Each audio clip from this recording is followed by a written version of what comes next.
நவதிருப்பதின்னு வரச்சே ரெண்டும் தனித்தனி திருப்பதி. 108 திவ்யதேசம் வரச்சே ரெண்டும் சேர்த்து ஒரே திருப்பதி. அதுதான் நாம் ஞாபகம் வச்சுக்கணும். ஏன் சொல்றேன்னா, இப்ப 108 திவ்யதேசம் வரும்போது ரெட்ட திருப்பதி ஒரு திவ்யதேசமா இருக்கும். அதே கணக்கு கொண்டு வந்து நவதிருப்பதியில சேர்த்தோம்னா அப்ப 8 தான் வரும், 9 வராது. அப்ப நவதிருப்பதியில சேர்க்கும் போது ரெட்ட திருப்பதி 2 திவ்யதேசம் ஆகும். தேவர்பிரான் அரவிந்த லோசனன்னு பேர், 2 பெருமாள் இங்க எழுந்திருக்கார். இந்த பெருமாளுக்கு வைபவம் தான் ஆழ்வாருடைய உண்மையான சரித்திரம். என்ன, இந்த பெருமாள் தான் பிரதானம். மணவாள மாமணிகள் முதல்ல ஸ்ரீரங்கத்துக்கு போயிருக்கார். அங்கங்க திருவாழ்மை காலட்சம் பண்ணிட்டு இருக்காரு. ஈட்டு வியாக்கியானம், நம்பியுடைய வியாக்கியானம் காலட்சம் பண்ணிட்டு இருக்கச்சே அதே போல திருவரங்கத்துக்கு வந்ததுக்கு அப்புறம் அங்க அர்ச்சகர் சுவாமி கேட்கிறார், அங்கெல்லாம் பண்ணிருக்கியே, நம்மாழ்வாருடைய திருவாழ்மையுடைய சாராம்சம் என்ன? நம்மாழ்வார் திருவாழ்வை சேவிச்சிருக்காரே, அதனுடைய தாற்பயம் என்ன அப்படின்னு கேட்ட உடனே அதுக்கு இந்த ஒரு 10 பாசத்தை எடுத்துதான் சொல்லியிருக்காரு மணவாளமணி. அப்ப எவ்வளவு இந்த திவ்யதேசம் எவ்வளவு முக்கியமான வாய்ந்தது பாருங்க. துவலில் மணிமாட ஓங்கு தொலைவில்லி மங்கலம் தொடுங்கி வலை நீரில் அன்னமேரும காசையில்லை விடுவினோ தவளவன் ஒன் சங்கு சக்கரவென்னம் தாமரை தடங்கரென்னம் குவளை ஒன் மலர்கண்கள் நீர் மல்க நின்று நின்று குமிருமே. இந்த பாசுரம் வந்து தோடி பாசுரம்னு பேரு. ஆழ்வார்க்கு 3 விதமான பாவங்கள் உண்டு. ஆழ்வாரான பாவம் ஒண்ணு. அதுக்கப்புறம் ஆழ்வார்க்கு பெண்ணான தன்மை மாறுறது. பெண்ணான தன்மை மாறுறதுன்னா என்ன அர்த்தம்னா, ஏதோ ஆழ்வார் சிரமப்படுறார், அந்த சிரமத்தை மாத்துறதுக்காக அந்த தன்மை மாறுறது. அது என்னன்னு சொல்றேன். அதுல தாயாவும் பேசுறார், தோழியாவும் பேசுறார், மகளாவும் பேசுறார். 3 நிலையாக பேசுறார். என்ன கேட்டுங்கோ. கிட்டத்தட்ட நமக்கு 50 நிமிஷம் இருக்கு. 50 நிமிஷம் டைம் பாஸ் பண்ணி ஆகணும். அதுதான் காலட்சேபம். காலட்சேபம்னா என்னது? அதுதான் காலத்தை வீணாக்குவது. அதான் உண்மையான அர்த்தம், காலத்தை வீணாக்கி. ஆனா காலத்தை பகவத் விஷயத்துல வீணாக்குவது. காலத்தை வீணாக்குனா ஏதோ விளையாடிட்டு எத்தையோ பண்ணிட்டு அது என்ன, அந்த காலட்சேபம்னு பேரு. இப்போ நமக்கு 50 நிமிஷம் கிடைச்சிருக்கு. அதிகமாக வேறுட்டே பண்ணிட்டாருன்னு தெரிய பெருமாள். இந்த மாதிரி தான் நீ இதெல்லாம் பேசணுங்கிறதுக்காக சொல்றாருன்னு தெரியல. இது தோடி பாசுரம். இந்த தோடி பாசுரத்துல என்ன இங்க நடக்கிறதுனா, பெரிய விஷயம் நடக்கிறது இல்லை. இந்த தோழி நடவட பாவனெல்லாம் பார்க்கச்சு தோழிக்கு தான் தெரியும் பொண்ணு எப்படின்னு. அம்மா கூட தெரியாது. நிறைய பேர் யாரா இருக்க பொண்ணு வச்சுருக்காங்கன்னா தெரிஞ்சுக்க முடியாது. ஏன்னா ஆழ்வார் பார்த்துட்டு போய் தெரிஞ்சுக்கலாம். பொண்ணு தாயாருக்கு தெரியாது. தோழி கிட்ட தான், ஃப்ரெண்ட்ஸ் கிட்ட தான் பேசுவான். பர்சனலாக எல்லாத்தையும் சொல்லுவாள். நான் அந்த பையனை பார்த்துருக்கேன், இவனை பார்த்துருக்கேன், இவனை ஏதோ சொல்லிட்டு இருப்பா இல்லையா. தாயார்ட்டையும் தகப்பனாட்ட சொல்ல போறதில்ல, தாயார்ட்டையும் சொல்ல மாட்டான். இப்ப இது வந்து தோழி பாசுரம். இந்த பராங்குச நாய்க்கு கல்யாணம் ஆயிடுச்சு. கல்யாணம் ஆயிடுச்சு. ஆனா என்ன பண்றேன்னா, பாக்கறா, வரன் பாக்குறா. கல்யாணம் ஆகலைன்னு நினைச்சுட்டு வரம் பாக்குறா. இப்ப அந்த விஷயத்தை நீங்க அப்படியே வச்சுருங்க. இப்ப தோடி இவள் இந்த மாதிரி இந்த நிலையில இருக்கச்சே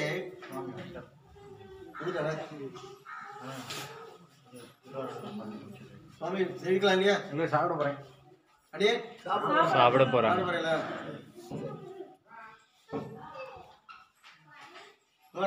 இந்த மாதிரி தோடி பாசமா இருக்கச்சு ஆழ்வார் முதல்ல பிறந்திருக்கார். இங்கிருந்து பக்கத்துல தான் அப்பன் கோயில் இருக்கு, தெரியலையா? இது பக்கத்துல அப்பன் கோயில் தான் ஆழ்வாருடைய அவதாரம். அந்த நீங்க அது எப்போ 8ஆம் உற்சவத்து அன்னைக்கு வந்தேன்னா, இங்க ஆழ்வார் திருநடி ஆழ்வாருடைய உற்சவம், வைகாசி விசாக உற்சவம் 8ஆம் உற்சவம் வந்துன்னா அப்ப அப்பன் கோயில பெரும் ஆழ்வார் எழுவார். அங்க கண்ணன் திருக்கோலம் சாத்துவார். தத்ரூபமா இருக்கும். அவரோ இவ்வளவுதான் விக்கிரகமே. அந்த விக்கிரகத்துக்கு பின்னாடி 2 கால்களை அந்த 2 திருவடி வச்சு அப்படியே கண்ணன் மாதிரியே இருப்பார். ஆழ்வாரை ஆழ்வார கண்ணனா சேவிக்கலாமா? ஏன்னா அவருக்கு பேரே என்னதுமா? கிருஷ்ண திருஷ்ணா தத்துவம்னு பேரு. ஆழ்வாருக்கு கிருஷ்ண பக்திக்கு ஏதாவது உருவம் இருக்கா? இல்லை. பக்தி உருவத்தை கொண்டு சேர்ந்தா சேர்க்க முடியாது. ஆனா நம்மாழ்வார் படத்தை வளைஞ்சிட்டு கீழே நம்மாழ்வார் எழுதக்கூடாது, கிருஷ்ண பக்தி. அப்ப கிருஷ்ண பக்தியே உருவெடுத்தவர் நம்மாழ்வார். அந்த மாதிரி அங்கே கண்ணன் திருக்கோலம் சாத்துவாங்க. ரொம்ப நல்லா இருக்கும். குழந்தை பிறந்த உடனே 11 நாட்கள் இருந்து அதுக்கப்புறம் புண்ணியாவசம்லாம் பண்ணுவான் இல்லையா? அப்பெல்லாம் ஜாதகம் வந்து பார்த்துருக்கா. அந்த ஜாதகக்காரன் வந்து பார்த்துருக்கா. பார்த்த உடனே இந்த குழந்தை நல்லா இருக்கும், நம்மாழ்வார் குழந்தை நல்லா இருக்கும், நல்லா பேசுவார், நல்லா பண்ணுவார், பாத்திரம்லாம் பண்ணுவோம், எல்லாம் பகவான் மேலே ஒரு பக்தியாக இருப்பார், எல்லாத்தையும் என்னென்ன சொல்லணுமோ சொல்லிட்டே இருந்தார். ஆனான்னு ஒரு வார்த்தை சொன்னாலே என்னவோ சந்தேகம் இருக்குன்னு அர்த்தம். ஆனால் இந்த குழந்தைய இந்த ரெட்ட திருப்பதி இந்த திவ்ய தேசத்துக்கு கொண்டு வராதிங்க, ஜோசிக்கார் சொல்லிட்டார். கொண்டு வந்தீங்கன்னா இனிமேல் இந்த குழந்தை உங்கள் கைக்கு அகப்படாது, இந்த குழந்தை போயிடும், உங்களை விட்டு போயிடும், இனிமேல் கொண்டு வராதிங்கன்னு உடையனங்க நாச்சியார் காரிமார மகாராஜான்னு பேர். ஆழ்வாருடைய தகப்பனார் காரிமாறன் பேர். அதனால்தான் காரிமாறன் ஷடகோபன். அது அப்படி தாயார் போய் உடையனங்க நாச்சியார். திருவன் பரிசாரம்னு ஒரு திவிதேசம் கேள்விப்பட்டிருக்கல, அதான் அந்த தாயாருடைய ஊர். அங்கே இருக்கா தாயாருக்குன்னு தனியாக ஒரு சன்னதி இருக்கு. அங்கே திருவன் பரிசாரத்தில் இருக்கு. அங்கே உடையனங்க நாச்சியார் இவன் 2 பேரும் கேட்டுட்டா. ஜோசிகார் சொல்லிட்டான், ஆக்ஷன் போகக்கூடாது, இந்த ரெட்ட திருப்பதி ஆக்ஷன் போகாது, சிந்தையாலும் சொல்லாலும் செய்கையினாலும் தேவபிரானையே தந்ததாயண்டடைந்தவன் குருகூர வருஷனகோபன் முந்தை 1000 இவை தொலைவில்லை மங்களத்தை சொன்ன செந்தமிழ் பக்தம் வல்லார் அடிமை செய்வார் திருமாலுக்கு கடைசி பாசனம் இது. இந்த திருத்தொலைவில்லை மங்கலம் பாசனத்துக்கு. ஏன்னா இந்த பெருமாள் தான் தாயார் தந்தை. யாருக்கு? ஆழ்வாருக்கு. தாயார் தந்தையா இருக்கிறபடியாலே இவங்களுக்குடைய குலதெய்வம் இதுதான். ஒவ்வொருத்தரும் குலதெய்வம் வச்சுட்டு இருப்பா இல்லையா? சுவாமி எங்கள் குலதெய்வத்துக்கு போகணும், குழந்தை பிறந்தோம்னா குலதெய்வம் மொட்டை அடிக்கணும், என்னென்னவோ சொல்லிட்டு இருக்கா. அந்த மாதிரி இந்த குலதெய்வத்துக்கு போகணும்னு சொன்ன உடனே எங்கள் குலதெய்வம் இதுதான், இது குலதெய்வம் ஐஷன் போனார். ஆனால் ஜோசியக்காரனும் ஐஷன் போயிட்டேன்னா அந்த குழந்தை உங்களுக்கு கிடைக்காது, இனி உங்களுக்கு கிடைக்க மாட்டான்னார். ஆமாம் தான் என்ன பண்ணுவான், அந்த பக்கமே போக மாட்டான், அந்த ஊர் பக்கமே வேண்டாம், கோவில் வேண்டாம், ஊரே வேண்டாம், அப்படி விட்டு போயிடுவான். ஆனால் உடையனங்க நாச்சியாரும் காரிமார மகாராஜர் 2 பேர் என்ன பண்ணான்னா, நம்ம குழந்தை நம்ம கிடைக்கட்டும் கிடைக்காம போட்டும், நம்ம குலதெய்வம் யாரு? தேவர் பெருமான் அரவிந்த லோசனன். அந்த பெருமாள்கிட்ட இந்த குழந்தை கொண்டு போய் காமிச்சிட்டு வந்தால் தான், மங்களாசாசனம் பண்ணால் தான் மேற்கொண்டு நமக்கு எல்லா வாழ்வும் அப்படின்னு நினச்சிட்டு ஐஷன் வந்துட்டா. ஐஷன் வந்தா அவ்வளோதான்,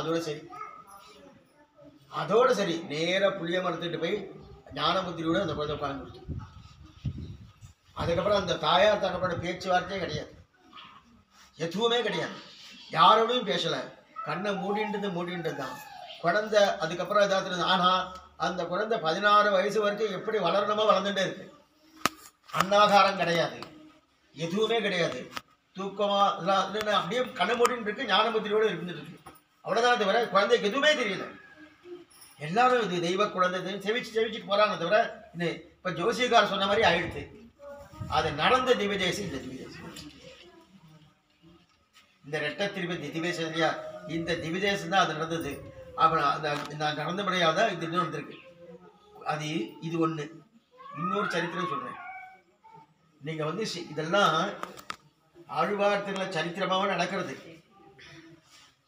9 கடைசி சேவிக்கிறீங்க, 5ஆம் உற்சவத்தை இன்னைக்கு 6ஆம் உற்சவம் காற்றல் தான் விடை சாத்துதல் உற்சவம்னு பேர். எல்லாரும் கிளம்பி போவா, 9 பெருமாள் கிளம்பி போவா. கிளம்பி போவச்சு ஒவ்வொரு பெருமாளுக்கும் மரியாதை பண்ணுவார். ஆழ்வாருடைய மரியாதை, அந்த பெருமாளுடைய மரியாதை ஆழ்வார் சாத்தி அந்த பாசுரத்தை சொல்லி அந்தந்த பெருமாள் விடை பெற்றுட்டு போவா. போகிற உடனே அடுத்த பெருமாள் வருவார். அது முதல்ல எந்த பெருமாள் வருமா? இப்போ நம்ம சேவிச்சோம் மாயக்கூத்தன் பெருங்குளம் கூடச்சென்றே நீயன் கொடுக்கேன் கோல்வளன் இந்த துடக்கம் எல்லாம் பாடற்குழி இடந்துவைகள் பல்லறையார் முன் பரிசிறந்தேன் மாடக்கொடுவில் தென்குழந்தைவன் குடபால் நின்ற மாயக்கூத்தன். அந்த பெருமாள் தான் முதல் ஒருவர். ஏன்னா வெயிலில் போகணும். அது வைகாசி அடுத்த மாதம் 22ஆம் தேதி ஆழ்வார் சாத்துமரை. அப்போ 22ஆம் தேதி சாத்துமரைன்னா அதுக்கு 5 நாள் முன்னாடி போட்டுங்க. நல்ல வெயில், அபாரமான வெயில். கார்த்தால முடிச்சு இங்கிருந்து அவ்வளோ தூரம் போகணும். கிட்டத்தட்ட 15 கிலோமீட்டர் நினைக்கிறேன். அத்தனை தூரம் நடந்து போகணும். காலம் செருப்பு கிடையாது. பெருமாள் வேலை பண்ணிட்டு போகணும். அதனால முதல்ல அந்த பெருமாள் போயிடுவார். அந்த பெருமாள் போன உடனே அப்படி கிளம்பி இப்படி போன உடனே அடுத்த பெருமாள் வந்துடுவார். அடுத்த பெருமாள் வந்து அவரை அதுக்குண்டான மரியாதைனோ சடாரினோ மாலை புஷ்பம்னோ அந்த பாத்திரத்தை சொல்லி அவர் கிளம்பிடுவார். அந்த மாதிரி கிளம்பி போச்சு இந்த 2 பெருமாள் வருவாங்க. இந்த 2 பெருமாள் வருவாங்க. இந்த 2 பெருமாள் வந்த உடனே இந்த பெருமாள் நாயக்கர் மகால் கேள்விப்பட்டிருக்காங்க. அங்க ஆழ்வார் நாயக்கர் மகால் இருக்கு இல்லையா, அந்த வழிதான் போவா. அங்க போய் இப்படி திரும்பிடுவா. அங்கிருந்து பார்த்துட்டே இருப்பார். ஒவ்வொரு பெருமாள் போர்ச்சே அவரை விடப்பத்துன்னு போனா அடுத்த பெருமாள் வந்துருவார் இல்லையா. இந்த பெருமாள் அதே மாதிரி மரியாதை சாத்தணுன்னு அடுத்த பெருமாள் வரணும், வரமாட்டார். நம்ம பெண்ணை கல்யாணம் பண்ணி கொடுக்குறோம் இல்லையா, அது புகுந்த வீட்டுக்கு போகிறது. பிறந்த வீட்டிலேருந்து புகுந்த வீட்டுக்கு போகிறது. புகுந்த வீட்டுக்கு போகும்போது எப்படி போகணும்னா, நம்ம வாசலில் உட்காந்துட்டு இருப்போம். அது முக்கியமாக தாயாருக்கு தான். அது எங்கிருந்து தான் கண்ணீர் வரும்னு தெரியாது. பக்கத்து தெரு தான் மாமியார் வீடாக இருக்கும். எங்கேயோ வெளியூர்லாம் கிடையாது, பக்கத்து தெருவே தான் இருக்கும். இருந்தால் கூட என்னன்னா ஒரு கண்ணீர் வந்துடுது இல்லையா. அப்போ அவங்கேருந்து கிளம்பி போச்சு அந்த தெருக்கோடி போகிற வரைக்கும் பார்த்துட்டே இருக்கும். போய் திரும்பினதுக்கப்புறம் எட்டி பார்க்கணும், இருக்காங்களா இல்லை எட்டி பார்க்கணும். ஆழ்வார் அதே தான். இங்கிருந்து அந்த பெருமாள் இந்த வருஷம் நீங்கள் செய்வீங்க. இந்த வார்த்தை சொல்லணும், குறுக்க யாருமே வரமாட்டா, நிசப்தமாக இருக்கும். மற்ற பெருமாள்லாம் போறச்சே என்னென்னவோ நடந்துகிட்டே இருக்கும். அவ போயிட்டு வந்துருப்பார். இந்த பெருமாள், இந்த அரவிந்த லோசனன் தேவர் பெருமாள், இந்த 2 பெருமாள் போறச்சு பாசனத்தில் இருக்குது. அடியே சொல்றது எந்த பாசனம் சேர்த்து சொல்றாங்க தான் உங்களை இருந்து உட்கார சொன்னேன் காமிக்கிறதுக்காக. ஏன்னா இந்த இங்க கிளம்பி போறச்சே அப்படியே பார்த்துட்டே இருப்பாரு. யார் போறா? தாயார் தகப்பனார் போயிட்டு இருக்காங்க. இந்த கடைசி பாசனம் பாருங்க, சிந்தையாலும் சொல்லாலும் செய்கையினாலும் தேவபிரானையே தந்தை தாயண்டடைந்த. புரியுறதா? அடியை ஒண்ணு புதுசாவே சொல்லல. ஆழ்வார் அனுபவம் தான் பாசனம். ஆழ்வார் என்ன அனுபவிச்சிருக்காரோ, திருவாய்மொழிக்கு இருக்கக்கூடிய அனுபவம் இருக்கு. நீ வேற எந்த அனுபவமான இருக்கட்டும், நம்பில்ல உங்க மகாச்சாரியன் பெரிய காலட்சேப அதிகாரி. இன்னைக்கு வீடு வியாக்கியானம் வந்தான். அவர்கிட்ட பெருமாள் அனுபவம் இருக்கு, அது மாதிரி ஆழ்வார் அனுபவம் இருக்கு. இந்த அனுபவம் எத்தனை அனுபவம்னா இருக்கட்டும், நம்பெருமாள் அனுபவம், ஸ்ரீரங்க அனுபவம் இருக்கட்டும், திருவாய்மொழி அனுபவத்துக்கு சமான ஒரு அனுபவம் இருக்குன்னா எதுவுமே கிடையாது. நம்பெருமாள் அனுபவம் கூட கிடையாது. ஏன்னா அவரே என்ன பண்றாரு, 10 நாள் உற்சவம் இதுக்குன்னு தெரிவிச்சுட்டு இருக்காருல்ல. இந்த திருவாய்மொழிக்குன்னு திருவாய்மொழி திருநாள், சாஸ்திரத்துக்கு வேத திருநாள்னு கேள்விப்பட்டிருக்கல. வேதத்துக்கு ஏதாவது ஒரு திருநாள் இருக்க. தமிழுக்கு பிராதானியம் ஸ்ரீ வைஷ்ணவம் கொடுத்த மாதிரி யாருக்குமே கொடுக்கல. சொல்லார் தமிழரும் மூன்றும் சுருதிகள் 4 எல்லையில்லா அரணி யாவும் தெரிந்தவன் ராமானுஜர் நூற்றந்தாள் தெரிவிக்கிறார். அந்த இயல் தமிழ், இசைத்தமிழ், நாடகத்தமிழ் மூன்றுமே இன்னைக்கு நடக்கிறது. இந்த அபிநயம் பிடிச்சி பண்ணிட்டு இருக்கா இல்லையா அர்ச்சகர் யாரு, அரையர் சுவாமிகள்லாம். இயல் தமிழ், இசைத்தமிழ், நாடகத்தமிழ் 3 வேண்டு. நாடக வடிவத்தில் பண்றான், இசையோடு கொண்டுண்டா, இயலோடு பண்றான். அதுக்கு தனியா ஒரு வியாக்கியானமே இருக்கு அந்த இதுக்குன்னு, அரையர் சுவாமிக்குன்னு. அந்த மாதிரி இந்த தந்தை தாயண்டடைந்தவன் குருகூரவர் சடகோபன். தந்தையும் தாயும் யாருன்னா இந்த தேவர் பிரானும் அரவிந்த லோசனம் தான். அப்படியே தகப்பனா தாயார் போயின்னு இருக்கார். இவர் எங்க வந்துட்டாரு, பிறந்த வீட்டுக்கு. பெண்ணு பராங்குஷ நாய்க்கு பெண்ணு எங்க வந்துட்டா, புகுந்த வீட்டுக்கு வந்துட்டா. பிறந்த வீட்டுக்காரர் 2 பேரும் வந்திருக்காங்க. 2 அப்பா அம்மா 2 பேரும் வந்திருக்காங்க. கிளம்பி போனா அந்த பொண்ணால் அந்த உள்ளுக்குள்ளே இருப்பாளா? இருக்கவே மாட்டா. போனாலும் அழவேற ஆரம்பிச்சுவா. அங்க வந்து வெளியில வாசல் நின்று போற வரைக்கும் பாக்குறான். அந்த நாயக்கர் மகள் திரும்புறது அது வரைக்கும் குறுக்க யாருமே அந்த ஜாகிரதை படுத்திடுவாங்க. நீங்க காத்தாலும் நடக்கும். அது ராத்திரி மட்டும் உற்சவம் நடக்கும். ஆனா நம்ம முடிச்சுட்டு இருக்கணும். அது பெரிய கஷ்டமாச்சு. அதுதான் கஷ்டம். ஆழ்வார் உற்சவம்னால நம்ம கண்ணு தூங்கவே கூடாது, முழிச்சுட்டு இருக்கணும். முழிச்சுட்டு ராத்திரி ஃபுல்லாக முழிச்சுட்டு இருந்தா, ராத்திரி ஃபுல்லாக உற்சவம் தானே. ராத்திரி ஆரம்பிச்சுன்னா அந்த 9 கடைசிவம் போயிட்டு திரும்பி வரத்துக்குள்ளே காத்தால புறப்பாடு ஆகி போயிட்டு இருக்கோம். போயிட்டு இருக்கச்சு இங்கேருந்து போற வச்சு அது போயிட்டு இருக்கும். அந்த நாயக்கர் மகால் போற வரைக்கும் அங்கேயே பார்த்துட்டு இருப்பார், குறுக்க யாரும் கொடுக்கணும். அதுக்கப்புறம் தான் அடுத்த பெருமாளே வரும். இந்த சொன்னேன் இது எங்க இருக்கு? 5வது பாட்டு பாருங்க. குடையும் வாழ்முகத்தேடையை தொலைவில்லி மங்கலம் கொண்டுவுக்கு இழைகள் சோதி சந்தாவரை கண்பிரான் இருந்தமை காட்டினீர் மழை பெய்தால் ஒக்கும் கண்ணநீருனொடு அன்று தொட்டும் ஐயாந்து இவள் நுழையும் சிந்தையில் அன்னமீர் தொழும் அத்திசை உற்று நோக்கியே இருக்கா? தொழும் அத்திசை உற்று நோக்கியே அப்படியே இருக்கு பாருங்க. அந்த பக்கமே ஆழ்வார். இப்ப ஆழ்வார் பராங்குச நாயகி, அந்த பராங்குச நாயகி அப்படியே பார்த்துட்டு இருக்கார். அப்ப அந்த பாட்டு யாருக்குன்னா இவருக்கு தான். அப்ப இவர்கிட்ட எத்தனை பிராவண்யம், எத்தனை காதல் இருந்தா இந்த தாயார் தகப்பன போராளேன்னு அப்படியே பார்த்துட்டு இருக்காரு. அப்படிப்பட்ட ஆச்சரியமான திவ்யதேசம். தொழும் அத்திசை நுக்கு நோக்கியே அப்படின்னு சொல்றாரு. இப்ப இவர்கிட்ட கேட்கிறார், யார்கிட்ட? தோழிகிட்ட. இது தோழி பாசனம். ஆழ்வார்க்கு 3 விதமான பாவம் வரும்னு சொன்னோம். மற்ற 4 பாவங்கள். தானான பாவம், ஆழ்வாரான பாவம், தாய் பாவம், தோழி பாவம், மகள் பாவம். இந்த 3 பாவம் வரும். தாய் பாவம் வரச்சே ஒரு விதமான எண்ணங்கள் இருக்கும். தோழி பாவம் வரச்சே ஒரு விதமான எண்ணங்கள் இருக்கும்.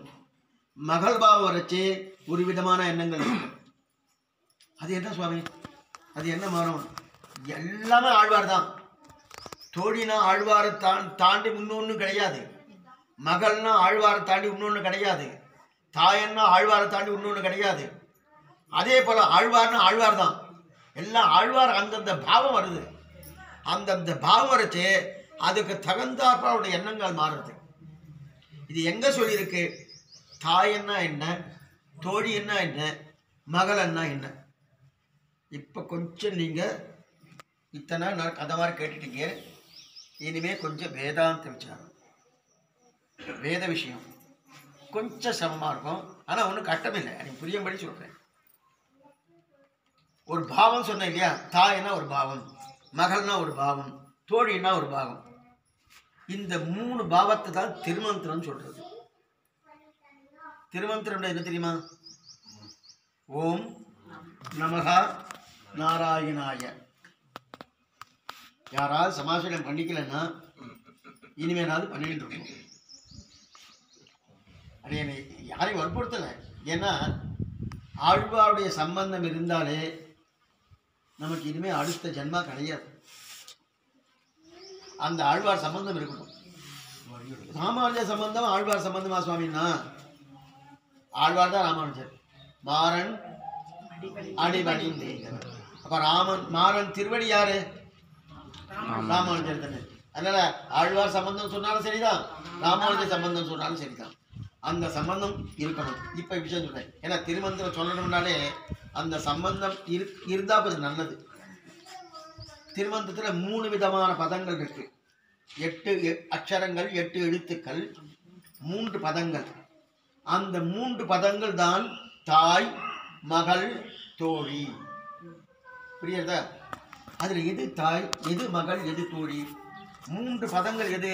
ஓம், ஓம்காரம் ஒன்று, நமசப்தார்த்தம் ஒன்று, நாராயண சப்தார்த்தம் ஒன்று. ஓம்காரம் ஒரு அர்த்தத்தை தெரிவிக்கிறது, நமசப்தார்த்தம் ஒரு அர்த்தத்தை தெரிவிக்கிறது, நாராயண சப்தார்த்தம் ஒரு அர்த்தத்தை தெரிவிக்கிறது. ஓம்காரம் என்ன சொல்லும்னா, அப்ப எங்கெங்கெல்லாம் தோழி பாசனம் வருதோ அதெல்லாம் ஓம்காரத்தின் அர்த்தம். அப்ப இந்த பாட்டு என்னது? இது தோழி பாசனம், ஓம்காரத்தில். இதுதான் சொன்னேன். இப்ப இன்னொன்னு சொல்லிடுறேன். திருவாய்மொழியில 100 திருவாய்மொழி, 100 திருவாய்மொழி. அதுல 17 திருவாய்மொழி மகளான தன்மை.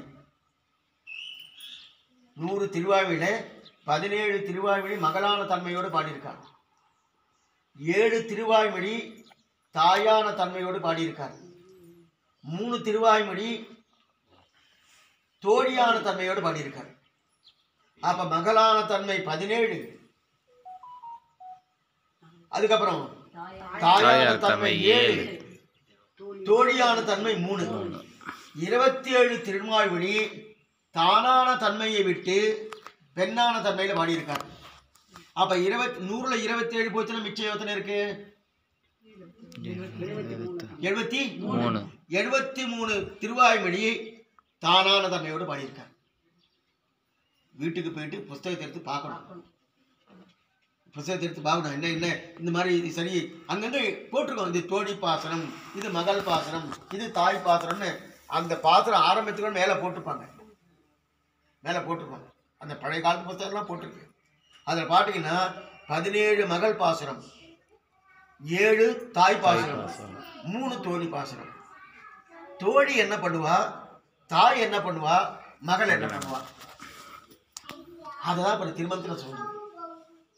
திருமந்திரம் ஓம்காரம் ஒரு அர்த்தம் சொல்றது, நமசப்தார்த்தம் ஒரு அர்த்தம் சொல்றது, நாராயண சப்தார்த்தம் ஒரு அர்த்தம் சொல்றது. இப்போ ஓம்கார அர்த்தம்லாம் என்ன சொன்னேன்? தோழி பாசனம்னு சொன்னேன். நமசப்தார்த்தம்னா தாய் பாசனம்னு அர்த்தம். நாராயண சப்தார்த்தம்னா மகள் பாசனம்னு அர்த்தம். நல்லா புரிஞ்சுக்கணும். இந்த 3 வந்துருத்தா? இப்போ ஓம்காரம் வந்தாலே தோழி, அதே நமசப்தார்த்தம் வந்துட்டாலே தாய். தாய் இப்ப தோழி என்ன பண்ணுவா? பெண்கள், இள வயசு பெண்கள் தான் நல்லா தெரியும் என்ன பண்ணுவான்னு. அப்படி போயின்னு இருக்கோம். நம்ம பாஷையிலே பேசுறேன், காலட்சமாக வேண்டாம். பார்த்துட்டு போயின்னு இருக்கோம். சிறு வயசு பெண்ணு, ஒரு 18, 20, 25 வயசு பெண்ணு, ஒரு ஆண்மானை பார்க்கறச்சு தோழி கூடயே வந்தா வச்சுக்கேன், அவள் தான் சேர்த்து வைக்கிறதுக்கு உண்டான பிரயத்தனமே தோழி தான் பண்ணுவாள். உனக்கும் அவனுக்கு என்ன சம்பந்தம், நீ யார் அவள் யார் அப்படின்னு 2 பேருக்கும் பேச்சுவார்த்தை நடத்துறா இல்லையா? யார் நடத்துவா? தோழி தான் நடத்துவா. அதே போல ஓம்காரம் என்ன பண்ணுமா, நான் யாருன்னு சொல்லும், பகவான் யாருன்னு சொல்லும். புரியுறதா? புரியுறது. நம்ம லௌகீகமா இருக்கக்கூடிய ஒரு அர்த்தத்தையோட பார்க்கலாம். ரொம்ப டீப்பா போக வேண்டாம். ரொம்ப டீப்பா போயிடுச்சுன்னா புரியாம போயிடும். சாமி உங்க மேதா விலாசத்தை என்கிட்ட காமிக்கிறீங்களா அப்படின்னு நமக்கு புரியுற மாதிரி நம்ம பாஷையில வச்சுக்கலாம். இப்ப தோழி என்ன பண்ணுவா, இருக்காண்டி நீ இங்கே நான் சொல்லிட்டு வரேன், சாமி உங்களுக்கு எப்படி தெரியும் கேட்காதுங்க. வியாக்கியானத்துல இருக்கு, நம்பிலே எடுத்துருக்க வியாக்கியானத்துல இருக்கு. உடனே அவன் தோழி சொல்றா இல்லையா, நீங்க அவன்கிட்ட பேசிட்டு வரேன், அவன் வரான்னு பார்த்துட்டு இருப்பாரு. அந்த ஆண்மகன் வந்த உடனே என்ன சொன்னான்னு கேட்பான். இந்த மாதிரி இந்த மாதிரி இருக்காங்க. இவளை பத்தி தெரிஞ்சுடுவான். தெரிஞ்சு போய் ஒன்றுத்துக்கு ஒன்று பேச்சு கொடுக்குறா இல்லையா?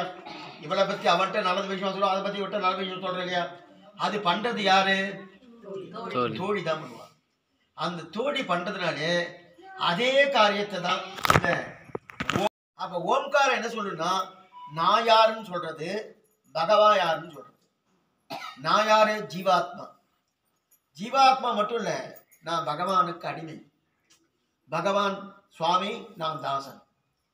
அவர் சுவாமியா இருக்கார், அவர் சேஷியா இருக்கார், நான் சேஷனா இருக்கேன். அப்பனா அவருக்கு நான் அடிமையா இருக்கேன். அடிமைன்னா லோகத்துல என்ன சொல்லுவா? அடிமைன்னா அது ஒரு கீழ்த்தரமானது அப்படி இல்லையா? இந்த அடிமை ரொம்ப சௌக்கியமானது, ரசமா இருக்கும், நன்னா இருக்கும். குழந்தை என் பேத்தியே இருக்கா, எடுத்து காலை எடுத்து நான் அப்படி அடிச்சுக்கிறேன். குழந்தை போய் இந்த சுவாமி காலில் அடிக்கிறத அப்படின்னு யாராவது சொல்லுவாருன்னா நான் தானே அடிச்சுக்கிறேன், ஆனந்தமா இருக்குல்ல. இப்ப இது அடிமைத்தனமா இல்லையா? இந்த அடிமைத்தனம் தான் பகவானுக்கு நமக்கு ஆனந்தமா இருக்கும். நம்ம பகவானுக்கு அடிமைன்னா லோகத்துல அடிமை என்ற சப்தத்துக்கு அர்த்தமே வேறு, இங்க அடிமைங்கிற சப்தத்துக்கு அர்த்தமே வேறு. லோகத்துல அடிமை என்ற சப்தத்துக்கு இனிமே இருக்காது, ரசம் இருக்காது. எப்ப இந்த அடிமைத்தனத்தில் வெளியில வந்துருவோம் அப்படின்னு தான் இருக்கும். ஆனா பகவான்கிட்ட அடிமை இருக்கு இல்லையா, ரசமா இருக்கு. எது போல பேத்திக்கிட்ட பேரண்ட்ட கால் எடுத்து உள்ள தட்டிக்கிறோமோ, தட்டிட்டா என்ன கிடைக்கிறது? ஆனந்தமா கிடைக்கிறது. திருப்பி இன்னொரு தடவை அடிக்கலாமா தோன்றது இல்லையா? அந்த அடிமை தான் பகவானுக்கு நமக்கு. அந்த அடிமை அப்ப ஒருத்தருக்கு ஒருத்தருக்கு பரிமாற்றம் தெரிஞ்சுக்கிறது அதை யார் பண்றது? தோழி பண்றா. அப்ப ஓம்காரத்தின் அர்த்தம் எல்லாம் தோழி பாசனம் அர்த்தம். அப்ப இது வந்து தோழி பாசனம், இது ஓம்காரத்தின் அர்த்தம். நீங்க பழைய புஸ்தகம்லாம் எடுத்து பார்த்தீங்கன்னா நீங்க சொல்றது 100-120 வருஷத்துக்கு முன்னாடி எல்லாமே போட்டிருக்கும். இப்போ எல்லாத்தையும் குறைச்சிட்டாங்க. சிலதெல்லாம் இந்த சப்தத்தை தேவிக்கும் போது ஆச்சரிய குறி போட்டு அந்த ஆச்சரிய குறியோடு அந்த அங்கே எண்ணிக்கையெல்லாம் போடுவா. 1, 2, 3, 4 போடுவா. நுழையும் சிந்தையில் அன்னமீர் தொழும் அத்திசை உற்று நோக்கியே அப்படின்னு இருக்கு இல்லையா? அந்த தொழும் என்ற இடத்துல இங்கே நடுவில் எதுவுமே இல்லை பாருங்க. பழைய காலத்து புஸ்தகமாக இருந்தால் பொடும்னு அந்த இடத்துல வந்து ஒரு ஆச்சரிய குறி போடுவா. இங்கே கேசவல 5வது பாசுரம் 5வது கீழே பாருங்க. அந்த தொழுமன்றத்துல கேப் விட்டுருவாங்க. ஏன்னா ஆழ்வார் கை தொழுதுன்னு இருக்காரு. ஆழ்வாருடைய தாயார் தகப்பனார் தான் அரவிந்தலோச்சனன் தேவர் பிரான், 2 பெருமாளும் போயிட்டு இருக்காரு. தொழுமனது கை கூப்பிடுறதுன்னு அர்த்தம். தொழுது எழு மண்மனே அத்திசை உற்று நோக்கியே அந்த பக்கம் பார்த்துட்டே தொடும். அந்த பக்கம் பார்த்துட்டே தொடும். ஆழ்வார் பாட்டு ஒரு பாட்டு இல்லை, அந்த ஒரு பாட்டு ஒரு அடி கூட எடுத்து வைக்க முடியாது, யாராலும் பண்ண முடியாது. இது சங்கப்பலவர்கள்லாம் 3 சங்கங்கள் உண்டு. முற்சங்கம், இடைச்சங்கம், கடைச்சங்கம்னு. கடைச்சங்கம் தான் 2000 வருஷத்துக்கு முன்னாடி. முற்சங்கம் வந்து 5000 வருஷத்துக்கு முன்னாடி. சரி, இடைச்சங்கம். முற்சங்கம் வந்து 10,000 வருஷத்துக்கு முன்னாடி. இப்போ அரசாங்கத்தில் சொல்லக்கூடிய காலத்துக்கும் நம்ம சம்பிரதாயம் சொல்கிற காலத்துக்கும் வித்தியாசம் கொஞ்சம் இருக்கும். அவங்க சிலதெல்லாம் எவிடன்ஸ் இருக்கா பார்த்து கொடுக்குறாங்க. நான் ஒன்று சொல்லட்டுமா? இந்த குழந்தை தான் உன் புள்ள, எவிடன்ஸ் இருக்கா? உனக்கு தான் பிறந்ததுன்னு தெரியுமா? அதை எனக்கு நீ நிரூபிச்சா தான் நான் பண்ணுவேன்னா இப்போ அதுக்கு ஏதோ மருந்து எல்லாம் வந்துருக்கா கண்டுபிடிக்கிறாங்க. அந்த காலத்தில் என்ன பண்ணுவாங்க? இந்த கணவன் மனைவி இவனு தான் சேர்ந்துருக்கான்னு எனக்கு காமிங்க அப்படின்னா பைத்தியக்காரத்தம். அந்த மாதிரி இந்த மாதிரி அன்னைக்கு எடுத்திருக்கா. அதை வச்சுதான் இவரெல்லாம் இந்த மாதிரி எழுதி வச்சுட்டா. எழுதி வச்சதுக்கு அப்புறம் அவெல்லாம் பொய் சொல்ல கொடுத்துருக்காங்க. அவ என்ன சரித்திரமோ அந்த சரித்திரத்தோடு இருக்கா இல்லையா? அதே போலதான் நடந்துட்டு இருக்கு. இப்ப அப்ப அந்த இந்த பாசனம் இது பண்ணிட்டு இருக்கச்சே தொழுமத்திசை விட்டு நோக்கின்னு இருக்கு இல்லையா? தொழுதுட்டு ஆழ்வார் தொழறார். குடறார்னா அதுக்குள்ள பராங்குச நாயக்கன்னு பேர். பாவம் ஆடுறது. என்னப்பா தோழி சொல்றா. தோழி வந்துட்டாலே என்ன ஆகும்? தோழி பெண்ணு. அப்ப ஆழ்வார் பெண் ஆண்மகனா இருப்பாரா? சரி சுவாமி, ஆழ்வார் எதுக்கு பெண்ணா மாறணும்? பெண்ணாவா மாற வேண்டாமே, ஆண்மகனாவே இருக்கலாமே. அவர் ஆண்மகன் தானே, ஆண்மகனாவே இருக்கலாமே, ஏன் பெண்ணா மாறணும்? சரி, ஆழ்வார் பாட்டு பெண்ணான தன்மையில் பாட்டு இருக்கு இல்லையா? அதே போல ஆண்டாளுடைய பாட்டு ஆண்டாள் பெண்ணான தன்மை தான், பெண் தான். ஆண்மகனான ஒரு தன்மையில பாட்டு இருக்கா? ஏன் இவர் மட்டும் பெண்ணுக்கு போனா அவன் மட்டும் ஆணுக்கு வரக்கூடாதா? இந்த சந்தேகம் நிறைய பேருக்கு இருக்கு. ஆண்டாலே ஆணான தன்மைக்கு வரல, ஆழ்வார் ஏன்னா நம்மாழ்வாருக்கும் போடல. திருமங்கியாழ்வார் பெண்ணான தன்மைக்கு போயிருக்காரு. திருமங்கியாருலையும் தோழி பாசனம் கூட இல்லை, தாய் பாசனம் உண்டு, மகள் பாசனம் உண்டு. திருமங்கியாருடைய பாசுரத்திலையும் திருநெடுந்தாண்டம் ஒரு பெரிய திருமணி இதெல்லாம் வந்து மடல், சிறிய திருமடல், பெரிய திருமடல் எல்லாமே வந்து பரகால நாயக பாவத்தை தான் பாடுறான். கோபம் வந்து பாடுறான், அத்தனை கோபம். இப்போ இவானா பெண்ணான தன்மை வந்துட்டாரு, ஆண்டாளுக்கு ஆனான தன்மை வரல. எல்லாருமே பெண் தான். இந்த சாமியும் பெண் தான், இவரும் பெண்ணு தான். சாமி நாங்கள்லாம் பெண்கள்னு சொல்லி தெரியும். ஆத்மாவை பார்க்கும்போது அத்தனை ஆத்மாவும் பெண் சுபாவம் படைத்தவர்கள். புரியுறதா? என்ன புரியுறதா? அத்தனை பேரும் பகவானுக்கு பத்னிகள். அத்தனை பேருமே இப்ப எதனா கல்யாணம் பண்ணிக்கணும்ன்ற பராங்குச நாய்க்கு உடனே நம்ம ஒரு கேள்வி கேட்கலாமா? சாமி ஆழ்வார் ஆண்மகனாச்சே, பகவானும் ஆண்மகனாச்சே, இவர் போய் கல்யாணம் பண்ணிக்கணும்னு சொல்றாளே, அது என்னமா சாமி சொல்லலாம்? அதே மாதிரி கருமாணிக்கம் 8ஆம் பத்திரம் வரைச்சு கருமாணிக்க மலை வந்து ஒரு பதிகம். அந்த பதிகத்தில் ஏதாவது சொல்லிட்டு இருக்காரு. என்ன சொல்றாருன்னா, தோழி, அதுவும் தோழி பாசுரம். இவருக்குலாம் பொண்ணை பார்த்துட்டே இருக்கா. இந்த பதிகத்தில் இல்லை, 8ஆம் பத்திரம். பொண்ணை பார்த்துட்டே இருக்கா. என்னமோ வீட்டுக்குள்ள ஏதோ பொண்ணை பார்த்துட்டு இருக்கா. என்ன ஆச்சுன்னு பக்கத்து வீட்டில் தான் தோழி இருக்கா. தோழி வந்து கேட்குறா, தாயாட்ட வந்து கேட்குறா, நம்மாழ்வாருடைய தாயாட்ட. எல்லாமே மானச அனுபவம், இதெல்லாம் நடந்துதான் சுவாமின்னு கேட்காதீங்க. ஆழ்வார் மனசுல எல்லாம் ஓடிட்டு இருக்கு, பகவான் காட்டி கொடுக்குறாரு. தாயாட்ட வந்து கேட்குறாரு, என்ன பண்றீங்க? இல்லை இல்லை, பராங்குச நாய்க்கு நான் வரன் பார்த்துட்டு இருக்கேன், மாப்பிள்ளை பார்த்துட்டு இருக்கேன் அப்படின்னு சொல்லிட்டா. கல்யாணம் ஆயிப்போச்சு. தாயாருக்கு தெரியல. பண்ணி வச்சதே இந்த தோழி தான். இப்ப என்ன பண்ணலாம்? இதே சிச்சுவேஷன் இந்த வீட்டில் நடந்து வச்சுக்கேன், என்ன பண்ணுவா தோழி? அடிச்சு போட்டுருவா. தாயார் தான் கூட என்னடி பண்றீங்க, நீ ஃப்ரெண்ட்ஸா வந்து உட்கார்ந்துட்டு என்ன பண்ணிட்டா இவளுக்கு என்ன பண்றது? உண்மையை சொன்னா நீ தான் பண்ணி வச்சானா இவள் அடி வேணும். உண்மையை சொல்லாம போயாச்சுனா, ஏற்கனவே கல்யாணம் ஆயிடுது, இப்ப மாப்பிள்ளை வர பார்த்துட்டு இருக்கா.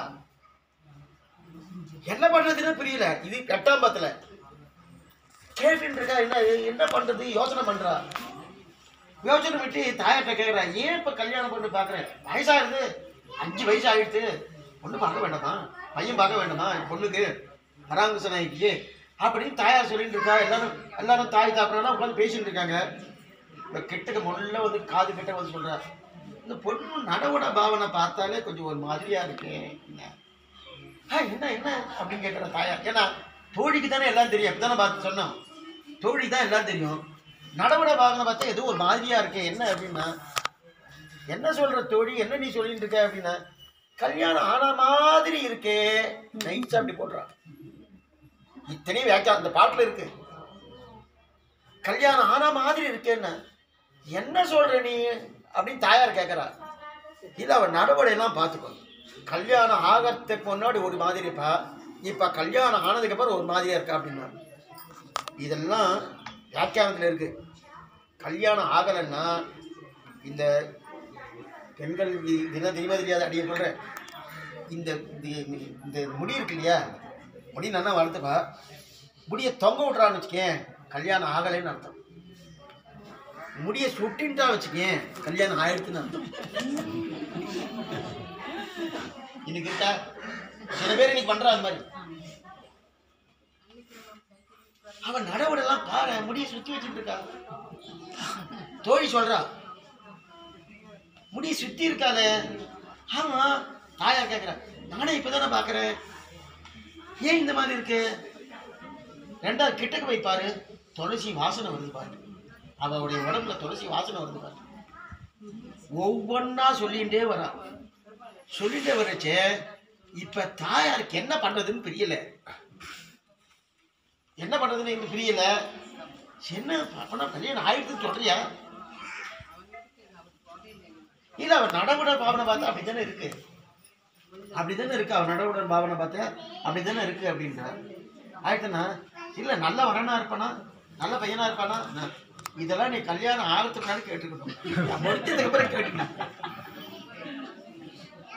கல்யாணம் ஆகிறதுக்கு முன்னாடி கேட்கறது இப்பெல்லாம் முடிஞ்சதுக்கு அப்புறம் கேட்டுட்டு இருக்கேன்னா எதுக்கு சொல்ல வந்தேன்னா, ஒவ்வொரு ஆத்மாவும் பெண்ணான தன்மை எல்லாருமே.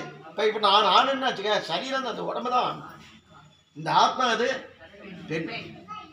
அதனால்தான் இந்த சமாசனம் பண்ணிக்கிறது என்னன்னா, இங்கிருந்து ஒரு மரணம் ஏற்பட்டதுன்னா கல்யாணம் ஆகுதுன்னு அர்த்தம்.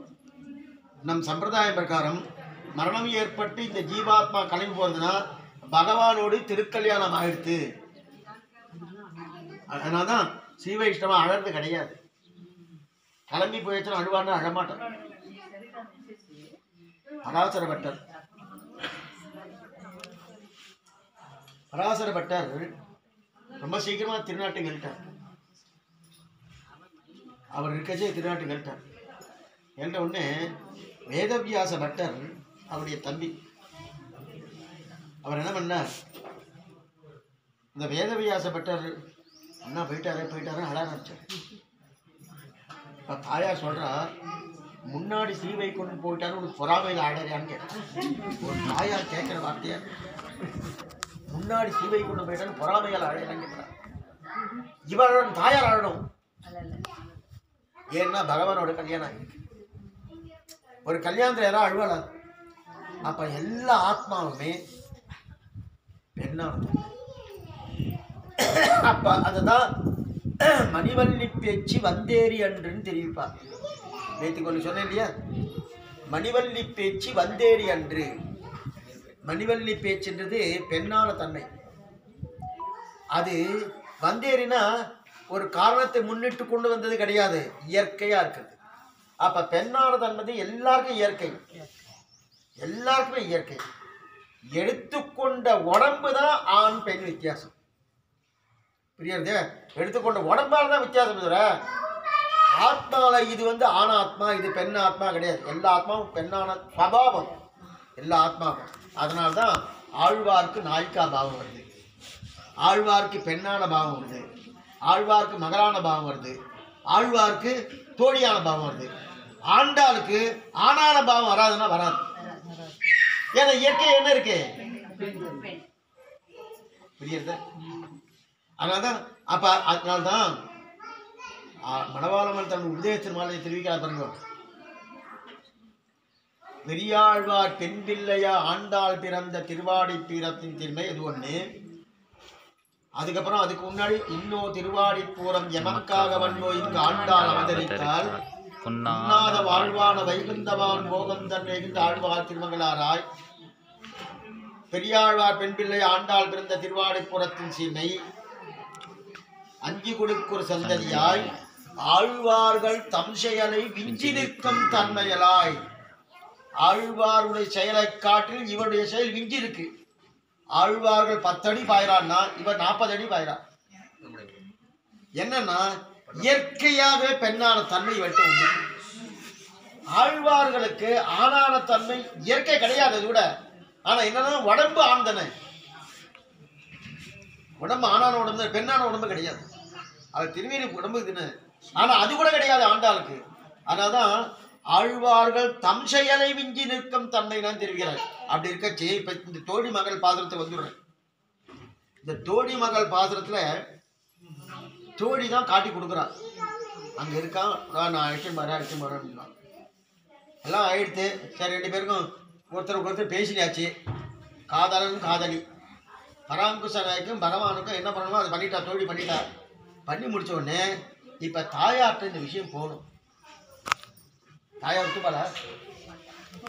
என்ன ஒத்துப்பாரு? என்ன எத்தனை நாள் வளர்த்துருக்க உடனே எப்படிலாம் சாதம் போட்டு வளர்த்துருக்க, நீ எங்கெல்லாம் சாப்பிடாம இருந்திருக்க. இன்னைக்கு கேட்க வேண்டாம், அந்த காலம் தான் பரவாயில்ல. இந்த காலம் குழந்தை நல்லா சாப்பிடுவோம். இன்னைக்கு சாப்பிட்றதுக்கு 1 மணி நேரம் வைக்க வேண்டியிருக்கு. குழந்தைக்கு சாதம் ஊட்டினேன்னா இவங்க பெரிய அக்கப்போ இருக்கு, முடிச்சுட்டு வர வேண்டிய இல்லையா? அப்படிலாம் நான் வளர்த்துருக்கேன், கொண்டு போய் யாருக்கும் ஒருத்தர் கொடுத்துருங்க, யாரும் என்னன்னு தெரியலையா, அதெல்லாம் கிடையாது அப்படின்னு சொல்லுவா இல்லையா? தாயார் ஒத்துப்பாளா? ஒத்துக்கவே மாட்டாள். அப்ப தாயார் ஒத்துவாள்னா தாயார் என்ன பண்ணுவா? அப்ப கல்யாணம் வேண்டாம் சொல்லுவாளா? வேண்டாம்னு சொல்ல மாட்டான். கல்யாணம் பண்ணணுன்ற விருப்பம் இருக்கும் தாயாருக்கு. ஆனா தான் பார்க்கணும், தன் விருப்பப்படி நடக்கணும். அவன் நல்லவனா, அவன் நல்லா சம்பாதிச்சிருக்கானா? இப்பெல்லாம் சம்பாதிக்கிறது தான் முக்கியம், குணம்லாம் அப்புறம் தான். அந்த காலம் குணத்துக்கு தான் பிராதானியம் கொடுத்துருந்தேன். இப்போ அதெல்லாம் கிடையாது. அங்கே அமெரிக்காவில் இருக்கானா கொடுத்துடலாம், அங்கெல்லாம் கொடுத்துடலாம், நல்லா இருக்கும், நானும் போகலாம்ல, போயிடலாம் இல்லையா, அங்கேயும் போயிடலாம் இல்லையா அப்படின்றதுக்கு இன்னைக்கு அதுதான் பிரதானம் பார்க்குறான். அப்படி இருக்க செய்த அந்த தாயார் அப்படி இல்லை, நல்ல குணவந்தனா. சரி, அவன் நல்லவனா இருக்கட்டுமே. பொண்ணு சொல்கிறான், இல்லைம்மா அவன் நல்லவன், அவன் நல்லவன் தான், எனக்கு நல்லா தெரியும், இந்த மாதிரி சொல்லிட்டு இருக்கிற நல்லவன் தானே. அவன் பொண்ணு கேட்கட்டும், நீ எதுக்கு போற சொல்லுவாலும் சொல்ல மாட்டாள் தாயார். இதை தாயார் சொல்றான், அவசரப்படாத, நீ பேசாம இரு, நீ போகக்கூடாது, அவன் தான் வரணும், நீ ஏன் போற? பெண்ணுக்கு இருக்க ஒரு தன்மை என்ன? அச்சம், அடமானம், பயிர்ப்பு, இதெல்லாம் எங்க இருக்குன்னு தெரியாது. 7 விதமான குணங்கள் பெண்ணுக்கு தனியா இருக்கான், தனியா எடுத்திருக்காங்க. அச்சம், மனம், மாடம், பயிர்ப்பு என்று 7 விதமான 5 அது வேற. இன்னொன்று வேறு இருக்கு 2. அப்படி இருக்கச்சது இதெல்லாம் இருக்கு, நீ போகக்கூடாது, நீ அவங்க வரட்டும் அப்படின்னா. இல்லை இல்லை, இவன் துடிக்கிறான், நான் போகணுமே போகணுமே போகணுமேன்னு துடிக்கிறான். சரி சுவாமி, இவன் ஏன் சுவாமி துடிக்கணும்? பெண்ணான தன்மைன்னா பெண்ணு என்றைக்குமே ஆண் மகன் தான் பெண்கிட்ட வருமே தவிர பெண் அங்கே போகக்கூடாது, போகவே கூடாது. அதனால தான் பெண் காக்கிற படலம் கூட ஆண் பார்க்குற படலம்னு கிடையாது பாருங்க. இருக்கா? பெண்ணு வீட்டுக்கு தான் பிள்ளை போகிறான், பிள்ளை வீட்டுக்கு எங்கே பெண்ணு போட்டுருக்குதா? அந்த காலத்துலேருந்து இப்படி தான் இருக்கு. அதே போல் தான் தாயார் சொல்கிறார், பேசாம நல்லவன் தான் நீ இரு, இங்கே இரு, வீட்டில் இரு, வீட்டோட இரு, நான் உன்னை அப்படி இருக்கேன். அது மட்டும் இல்லை, பக்கத்து வீட்டு அண்டை வீட்டு அசல் வீட்டுக்காரெல்லாம் என்ன பொண்ணை வளர்த்துருக்க, எங்கேயோ அங்கே பார்க்கில் சுற்றின்னு இருக்காங்க பொண்ணு, சொல்லுவாளா மாட்டாளா? அத்தனை சொல்கிறா இல்லையா? இதுக்கெல்லாம் பயப்படுறா தாயார். நீ வீட்டை விட்டு வெளில போகக்கூடாது, இப்பெல்லாம் பூட்டி வச்சிடறாங்க, அப்படியே கிளம்பி போயிடுறாங்க. அது எப்படியே போகணுமோ, எப்படி போகணுமோ கிளம்பி போயிடுறாங்க. என்ன இது பண்ணிட்டு இது இங்கே இருன்னு சொன்னால் இங்கே இருக்கா? இப்போ என்ன பண்ணுறான்? அப்போ தாயார் சொல்கிற வார்த்தை என்னன்னா, நீ பேசாம இரு, நான் பார்க்குறேன், நீ பேசாம இரு, அவசரப்படாத, நீ பேசாம இரு, பேசாம இரு அப்படின்னு சொல்கிறா இல்லையா? அது எங்கே தெரியுமா இருக்கு? நம சப்தார்த்தத்தில் இருக்கு. நமகா என்ன சொல்லணும்? ஓம் நமகா. நமகா என்ன சொல்லணும்னா, உன்னை நீ காப்பாற்றிக் கொள்ளக்கூடாது, உன்னை நீயே ரட்சித்துக் கொள்ளக்கூடாது, அவனாலேயே ரட்சிக்கப்பட வேண்டும், அவனாலேயே நீ காப்பாற்றப்பட வேண்டும். அப்போ உன்னை நீ காப்பாற்றினா உன்னுடைய சொரூபத்துக்கு சரி கிடையாது. அப்போ அவன் தான் வரணும். இப்போ சீதை அசோகவனத்தில் இருந்தார், தன்னை காப்பாற்றிக் கொள்வதற்குள்ள சக்தி இருக்கா இல்லையா? ஏன் பண்ணிக்கல? நாம தான் பண்ணிப்போம். ராவணா போ, ஒரே வார்த்தை சொன்னால் அவன் பஸ்மமாக போயிடுவான், நம்ம கிளம்பி வந்துட்டே இருப்போம். எனக்கு என்ன சக்தி இருக்குப்பா? இன்னும் சீதை சொசக்தியை விட்டால் எழுதுகிறார் பிள்ளமகாச்சாரி. தன்னை சக்தியை விட்டவன் தான் வைஷ்ணவன். தன்னை தானே காப்பாற்றிக் கொள்ளக்கூடாது. தன்னை தானே காப்பாற்றிக் கொள்ளக்கூடாதுன்னா என்ன அர்த்தம்னா, நான் கீழே விழுட்டேன், அடிபட்டு எலும்பு முறிவு விட்டு, சாமி இப்போ தான் சொன்னார் என்னை காப்பாற்றிக் கொள்ளக்கூடாதுன்னு, என்னை டாக்டர்கிட்ட கொண்டு போகாதீங்கோ, எங்கேயும் ஆக்ஷன் பார்க்காதீங்கோ, எச்சையும் பண்ணாங்க. அது இல்லை, இது அது உடம்புக்கு. ஆத்ம உஜ்ஜீவனம் தான் நாமே ரட்சித்துக் கொள்ளக்கூடாதுன்னு அர்த்தம். நம்ம உடனே என்ன பண்ணணும்? நம்ம காப்பாற்றிக் கொள்ளக்கூடாதுன்னா எத்தையுமே நான் பண்ணக்கூடாது, அப்போ உத்தியோகத்துக்கு போகக்கூடாது, அப்படின்னு நான் காப்பாற்றிக்கணும் அர்த்தம். அதெல்லாம் பண்ணலாம், அதெல்லாம் சரீரத்துக்கு உடம்புக்கு. இப்போ என்ன கேட்குறேன்னா, அவன் நல்லவன் தான், வரட்டுமே ஆறு இரு இரு இரு இரு இரு அவசரப்படாதன்னு சொல்கிறது தான் நம்ம சப்தார்த்தம். அதுதான் தாய் பாசனம். அப்போ எங்கெங்கெல்லாம் தாய் பாசனம் வருதோ, என் பொண்ணு இப்படி கஷ்டப்பட்டு இருக்கா, என் பொண்ணு இப்படி கஷ்டப்பட்டு இருக்கா அப்படின்னு சொல்லக்கூடிய வார்த்தை தாய் பாசனம். தோழி பாசனம் என்ன பண்ணுவோம்னா, கோபம் வந்துடுச்சு, இது மகள் பாசனம், நாராயண சப்தார்த்தம். மகளுக்கு கோபம் வந்துடுச்சு, கோபம் வந்து என்ன பண்ணுறாங்க, உனக்கு என்ன 55 வயசாகுது, நீ எல்லாம் அனுபவிச்சுட்ட, எனக்கு இப்போ தான் 20 வயசாகுது, எனக்கு தானே கல்யாணம் வேணும். துடிக்கிறா போகணும், எனக்கு அவன்கிட்ட போகணும் துடிக்கிறல, அந்த துடிப்பு தான் நாராயணன். புரியாத? அதைத்தான் ஆழ்வார் பாடுறோம். தாய் பாசனம், தோழி பாசனம், மகள் பாசனம், இதில் தோழி பாசனம். அப்போ தோழி பாசனம் என்ன? பகவானோட சம்பந்தம்.